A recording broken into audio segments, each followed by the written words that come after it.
Galera, tô aqui hoje para falar de novo sobre a segunda parte de Salvando Eternia. Eu fiz os comentários iniciais aqui em outro vídeo no canal e eu percebi que os comentários que começaram a chegar foram bem parecidos com os comentários que fizeram sobre a primeira parte.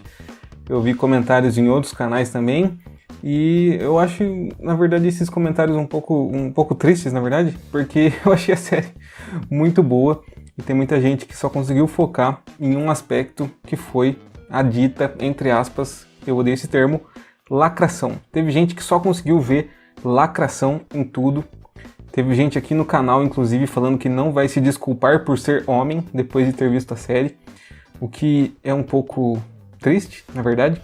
E, cara, eu tô dando risada, mas é de nervoso porque uma série, um desenho animado, fez as pessoas ficarem realmente abaladas e, assim, mostrar que a masculinidade é algo muito frágil. Se você coloca personagens femininas no mesmo patamar de personagens masculinos, os nerdolas ficam aí pistolas. Cara, é realmente assustador ver alguns comentários. Enfim, eu tô aqui hoje para falar sobre os pontos levantados que, segundo alguns comentários, são pura lacração. Então eu vou comentar sobre esses pontos, vou comentar por que eu achei eles interessantes e por que eu não achei que teve lacração na série. Achei que foi uma série que ela foi uma evolução da série antiga e não simplesmente, como muita gente falou nos comentários, uma série para cumprir agendas. Sei lá que agendas que são essas, né? Enfim, vamos falar agora sobre Mestres do Universo Salvando Eternia, parte 2. E eu gostaria de estar aqui só falando sobre a série em si, não sobre o que está acontecendo ao entorno dela, mas eu acho que não dá para ignorar esse tópico. Uma das coisas mais faladas aqui no canal e também em outros comentários, em outros canais, em outros lugares, né, Facebook, por aí vai, é que os personagens masculinos foram diminuídos. Eu não sei se quem fez esses comentários assistiu a mesma série que eu, ou se, sei lá, assistiu só algumas partes, mas, pra mim, os personagens masculinos tiveram a mesma importância que os personagens femininos, e mesmo que as personagens femininas tivessem se sobressaído a eles, isso ia estar ok. Na parte 1, por exemplo, a gente teve muito mais parte ali da Tila, né? Muito mais o protagonismo da Tila, o que eu achei excelente. A crítica da primeira parte você pode ver nos links que eu vou deixar aqui em cima, né? Nos cards. E na parte 2 eu achei que a coisa foi mais equilibrada. Eu achei que a parte da Tila e das personagens femininas foi tão legal e tão equilibrada quanto a parte dos personagens masculinos. Vamos começar falando dos dois principais personagens masculinos que nós temos aqui, que são, né, obviamente, o Adam, He-Man e também o Esqueleto. De novo, falaram que o Adam foi diminuído, chamaram até o Adam de covarde em alguns comentários aqui do outro vídeo do canal, e eu, de novo, não sei se quem falou isso assistiu a mesma série que eu vi. No primeiro episódio, o Adam, ele tá transpassado com uma espada no peito, ele tá sangrando, ele tá tossindo sangue e ele vai e peita o Esqueleto, que agora tá usando a espada do poder e virou o Esquelegode, e o Adam peita ele de frente para tentar proteger os seus amigos. Como que você consegue chamar um cara desse de covarde? E não só no começo do episódio o Adam peita o Esqueleto estando em uma posição inferior. No final do episódio 6, né, o primeiro dessa segunda parte, nós vemos também o Adam precisando assumir a forma de He-Man sem estar com a espada. Ele não sabe o que vai acontecer, ele não sabe quais são as consequências disso e ele faz mesmo assim para tentar salvar os seus amigos do Esquelegode. Se isso também não é ser corajoso, se isso não é ser um herói, eu não sei o que é ser um herói, porque se estão falando que esse personagem é covarde, eu não sei o que é ser corajoso. Outra coisa muito legal também dessa segunda parte é mostrar que o Adam, ele não precisa ser He-Man para ser um herói. Ele, por si só, é um herói. Tanto que ele foi escolhido para ser, né, o He-Man. Então nós vemos aqui, ali do final do episódio 6 até a metade do episódio 10, nós vemos ali só a presença do Adam. Nós não vemos nem o He-Man bestial, nem o He-Man normal, nós vemos só o Adam sendo desenvolvido, o Adam ali trabalhando assuntos com o pai dele, trabalhando assuntos com a mãe dele, fazendo ali uma certa aliança com o Esqueleto, que não é algo inédito dessa série, isso já aconteceu lá na série clássica também, no episódio das Sementes do Mal. E nós vamos vendo que o Adam, ele tá tomando providências para tentar salvar a Eternia, mesmo ele só sendo o Adam. E cara, isso é muito legal. Isso mostra de fato aqui um personagem corajoso, um personagem que quer fazer o bem e um personagem que de fato é um herói. Eu não senti que ele foi diminuído em nenhum momento, só porque ele não se transformou em He-Man, não quer dizer que ele foi diminuído. Ele estava tomando ações, ele estava fazendo coisas a todo tempo para tentar salvar a Eternia, mas ele estava impedido de se transformar em He-Man. Então, não achei que ele foi diminuído, ele só foi explorado de outra forma. Outra coisa também que foi trabalhada aqui na questão do He-Man é que ele só se transforma em He-Man quando ele precisa proteger os outros. É claro que nessa parte aqui de Salvando a Eternia, ele estava impedido de se transformar em He-Man, mas mesmo assim foi trabalhado essa questão de uso da força, né, o uso do poder para questões egoístas, na questão do esqueleto, e também para questões de proteger os outros. E falando que o He-Man, ele tem todo o poder do universo ali na ponta dos seus dedos, mas ele só usa para proteger os outros. De novo, se isso não é ser um herói, eu não sei o que é. O He-Man, ele sempre foi esse personagem que é a encarnação de um herói clássico. Ele é a encarnação de tudo que é bom, de uma forma até meio que maniqueísta, né? Ele é um personagem que é todo bom, enquanto que nós temos o esqueleto que é todo mal. E isso já vem da série antiga e foi colocado de novo nessa série. Tanto que lá no final do episódio 10, o Príncipe Adam, quando ele consegue a Espada do Poder de novo e consegue, né, invocar a força, ele transforma o esqueleto também. E daí muita gente falou, pô, o personagem é burro, né? Transformaram o personagem num cara burro só para diminuir os homens. Na verdade, é porque o He-Man, ele é tão bom que ele quase se torna inocente perante a maldade do mundo. Mas não é porque ele é burro, é porque ele é bom, é porque ele tem esperança, é porque ele acredita nas pessoas. Ele acredita tanto nas pessoas que ele acredita até no esqueleto. E cara, olha que mensagem legal que tem aqui. Ele transformou o esqueleto, ele deixou ele mais forte porque ele acreditava nele. Tudo bem que o esqueleto depois ele trai o He-Man, mas aí já não é culpa do He-Man. A culpa é do esqueleto, que é um personagem que é todo mal.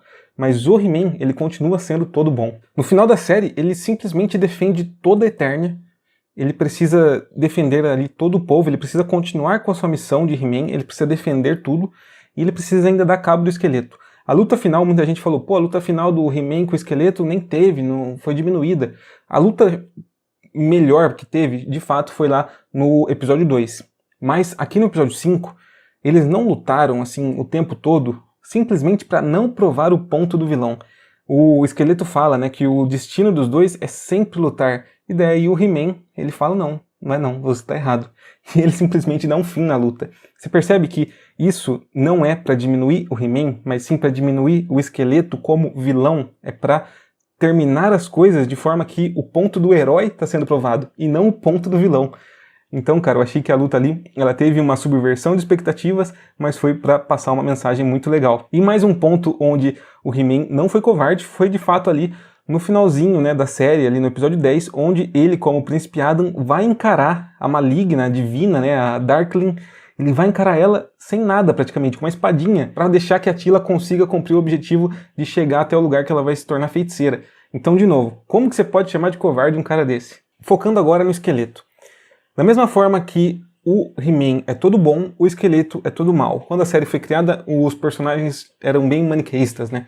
Nós não tínhamos muitos tons de cinza nos personagens e isso foi trazido para essa série nova. Então, enquanto que o He-Man representa o herói, nós temos aqui o esqueleto representando o vilão. Isso aqui foi transportado totalmente da série antiga para cá. E é legal que o esqueleto, ele sempre foi obcecado em invadir o castelo de Grayskull e tomar o poder para si.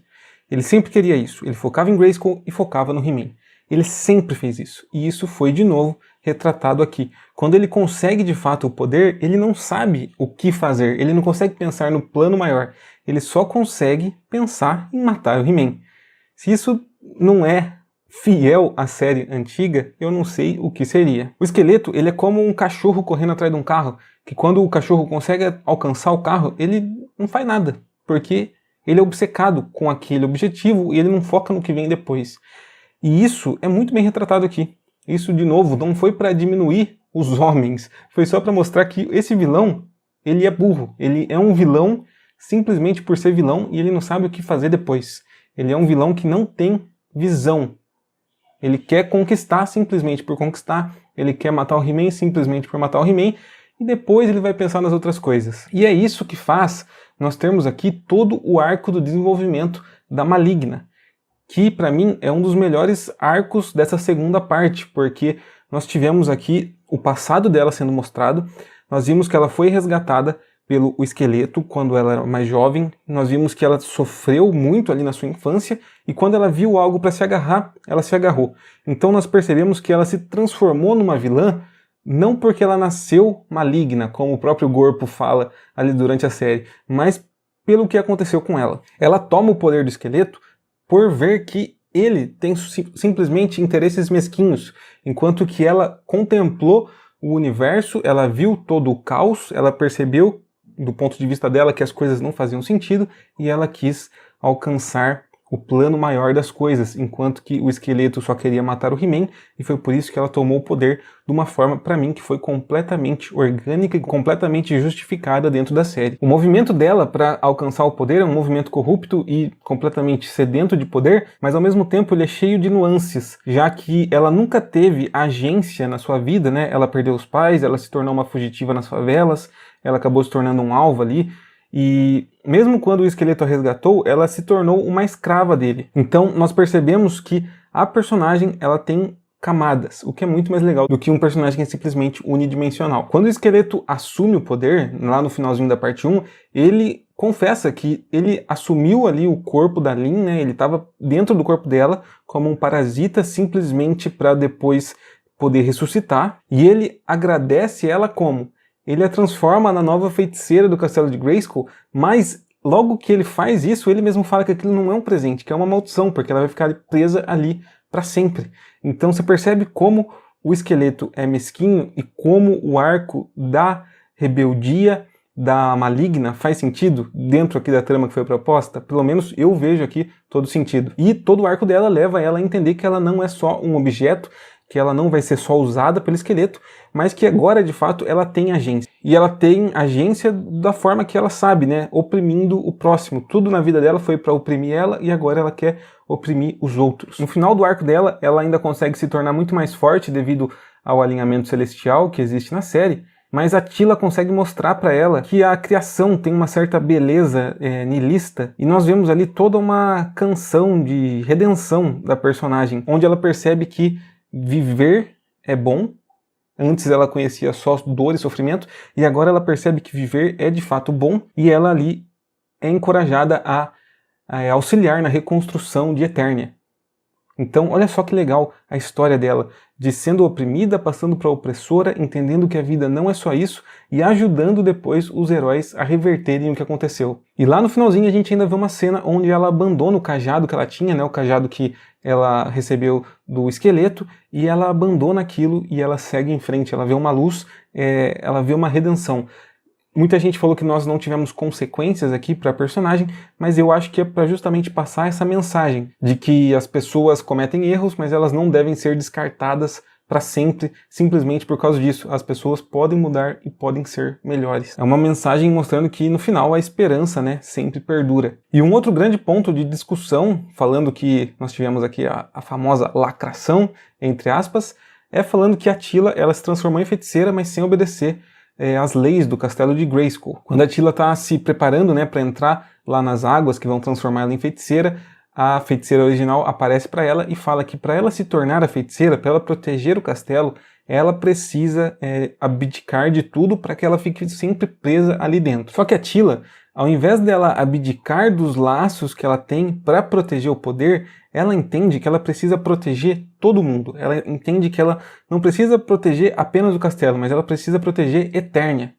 E é por isso que ela fala que ela não vai abdicar dos seus laços, mas vai utilizá-los para fazer a missão que ela precisa. E com esse novo entendimento, a Teela opta por ir além de proteger apenas o castelo, né? Mas proteger toda a casa dela, que é Eternia, e todas as pessoas que existem nela. E é essa tomada de decisão que faz com que ela consiga utilizar os seus poderes fora do Castelo de Grayskull. Então, de novo, nós temos aqui talvez o lore da série sendo manipulado, mas nós temos aqui uma mensagem muito legal de que nós conseguimos ser mais fortes se nós utilizarmos os nossos laços para fortalecer o que a gente precisa fazer. A gente não deve se isolar para tentar chegar a um objetivo. Cara, olha só que mensagem legal. Talvez fosse até uma mensagem que poderia aparecer no final do episódio antigo, né, do He-Man, dando a lição de moral do dia, mas olha que mensagem legal que nós temos aqui. Antes de Mestres do Universo Salvando Eternia, Teela era uma baita de uma guerreira que lutava para proteger os seus entes queridos, e agora, depois de Salvando Eternia, ela continua sendo assim, só que como ela vai fazer isso é o que mudou.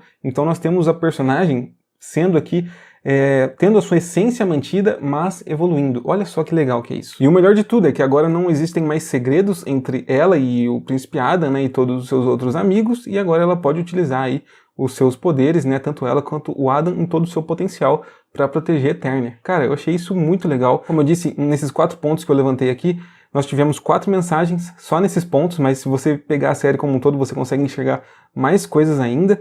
E no final das contas, se você simplesmente conseguiu ver apenas lacração em tudo, talvez você não tenha visto a mesma série do que eu, porque eu só consegui ver aqui um roteiro legal, uma animação muito boa e mensagens muito positivas. Além disso, a inclusão de personagens femininos não deve ser encarado apenas como lacração, mas deve ser encarado como uma evolução do desenho antigo para esse e da humanidade como um todo. Enfim, gente, esse é o vídeo de hoje. Essas foram minhas considerações, refutando aí que Mestres do Universo Salvando Eternia foi só lacração. Eu discordo completamente disso e você pode discordar de mim também, você tem esse direito. Enfim, minha gente, esse é o vídeo de hoje. Vou ficando por aqui e até a próxima.